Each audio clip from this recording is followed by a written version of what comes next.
તો વાત કરીએ જેતપુરની તો લોકસભા સીટની જે અનુલક્ષીને રાજકોટ ગ્રામ્ય ડીવાયએસપીની પ્રેસ કોન્ફરન્સ યોજાઈ કે જ્યાં ચૂંટણીને લઈને રાજકોટ ગ્રામ્ય અને જેતપુર ડિવિઝનની માહિતી આપવામાં આવી છે। જ્યારે ચૂંટણીને લઈને જે 14,685 જેટલા અલગ અલગ જે કેસોમાં અટકાયતી પગલાં ત્યારે 169 જેટલી તડીપાની પ્રપોઝલ કરવામાં આવી હતી, જ્યાં કાર્યવાહી અંતર્ગત 74 જેટલી પાસા પણ કરવામાં આવ્યા। ત્યારે પ્રોહિબિશનના 1087 કેસો કરવામાં આવ્યા। ત્યારે ફૂડ પેટ્રોલિંગ કરી અને ચેકિંગ દરમિયાન 7 હથિયારના કેસો કે જ્યાં 1.95 લાખનો દેશી દારૂનો મુદ્દામાલ પણ પકડવામાં આવ્યો। ત્યારે ઇંગ્લિશ દારૂની 7,000 થી વધુની બોટલો પણ જપ્ત કરવામાં આવી। ત્યારે પેરામિલિટરી ફોર્સ અને પોલીસ દ્વારા ફ્લેગ માર્ચ કરવામાં આવી। ત્યારે પોલીસ, જીઆરડી, હોમગાર્ડ સહિતમાં જે લોકો જે છે સહિતના લોકો બંદોબસ્તમાં રહેશે। ત્યારે મતદારો શાંતિપૂર્ણ રીતે મતદાન કરી શકે તેવા પ્રયાસો રહેશે।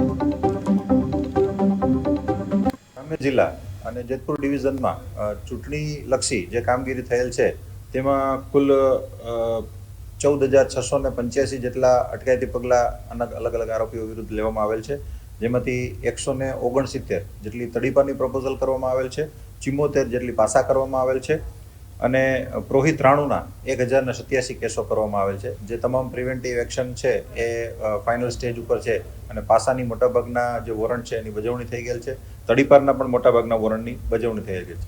ચૂંટણીલક્ષી જે ચેકપોસ્ટ ઉપર ચેકિંગ અને ફૂડ પેટ્રોલિંગ અને પેટ્રોલિંગ દરમિયાન પોલીસને અલગ અલગ જે દારૂ અને જે હથિયારના કેસો છે તેમાં કુલ 7 હથિયારના કેસો કરવામાં આવેલ છે। દેશી દારૂના કુલ કેસોની કિંમત ગણીએ તો 1,95,000 જેટલી દેશી દારૂના મુદ્દામાલ પકડેલ છે। ઇંગ્લિશ દારૂની 7,000ની ઉપર બોટલો પકડી અને ટોટલ 20,17,000 જેટલી કિંમતનો ઇંગ્લિશ દારૂનો મુદ્દામાલ પકડેલ છે। અને રાજકોટ ગ્રામ્ય જિલ્લા તેમજ જેતપુર ડિવિઝનમાં તમામ પોલીસ સ્ટેશનમાં જે સેન્સિટિવ તેમજ નોન સેન્સિટિવ ગામ છે તે તમામમાં પોલીસ તેમજ પેરામિલિટરી દ્વારા ફ્લેગ માર્ચનું આયોજન કરવામાં આવેલ છે।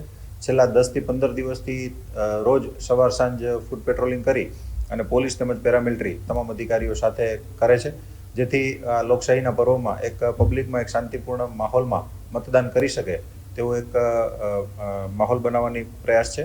અને તમામ જગ્યાએ શાંતિમય વાતાવરણ છે અને આ ચૂંટણીમાં જે મતદાનના દિવસે જે મતદાન થવાનું છે ત્યારે તમામ જગ્યાએ શાંતિ જળવાઈ રહેશે તેવી અમને અપેક્ષા છે અને અમારી પાસે પૂરતો પોલીસ ફોર્સ છે, પેરામિલિટરી છે।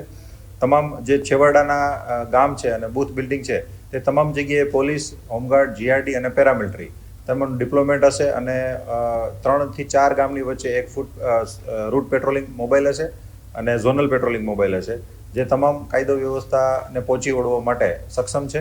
અને અમારી રાજકોટ ગ્રામ્ય જિલ્લાની ટીમ અને જે બહારથી આવનાર જે બંદોબસ્ત છે અને પેરામિલિટરી છે એ અત્યારે આ બંદોબસ્ત કરવા માટે સજ્જ થઈ ગયેલ છે અને તમામ જગ્યાએ કાલ